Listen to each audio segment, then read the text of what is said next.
AP Chemistry, Unit 8.2, pH and pOH of strong acids and bases. Strong acids will completely dissociate in water, but weak acids will not. And strong acids are by definition strong electrolytes because they exist as ions within solutions.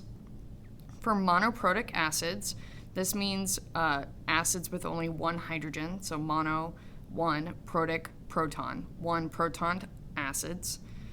The acid is usually the only source of the hydrogen, so we can say that the concentration of the hydrogen ion is going to be the same as the concentration for the acid for, again, strong acids.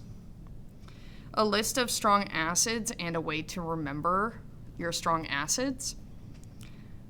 We have sulfuric acid, hydroiodic acid, hydrobromic acid, nitric acid, hydrochloric acid, and perchloric acid. So the memory tool is this statement. So I brought no clean clothes. The SO, everything that's capitalized is going to mean that we have a polyatomic ion. We only have the 8 forms of the polyatomic ions available. So is for my sulfate there. I for my iodine for hydroiodic, hydrobromic, Br, nitric, no, capital N, capital O, so that's a nitrate. Clean is going to be just chlorine with hydrogen, and then ClO is the reminder for the perchlorate.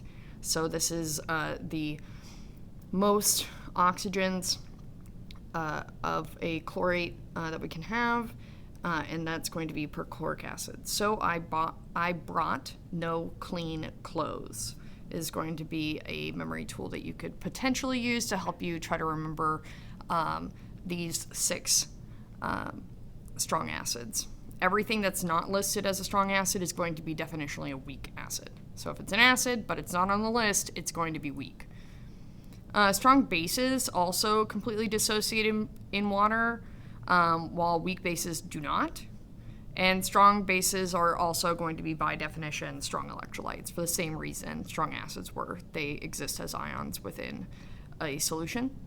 The base is usually the only source of hydroxide, so for strong bases, we can go ahead and say that the concentration for the hydroxide is going to be the same as the concentration for the base, again, for strong bases only.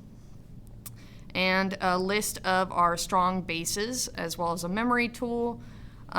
We just have lithium hydroxide, sodium hydroxide, potassium hydroxide, calcium hydroxide, strontium hydroxide, and barium hydroxide. Really, it's just all group 1A metals, and then heavy group 2A metals that are bonded with hydroxide are going to be my strong bases. So a little bit easier to remember the strong bases as we are just looking in column 1 and the heavy end of column 2. And if we are anything other than those metals bonded with hydroxide, we are going to be definitionally weak.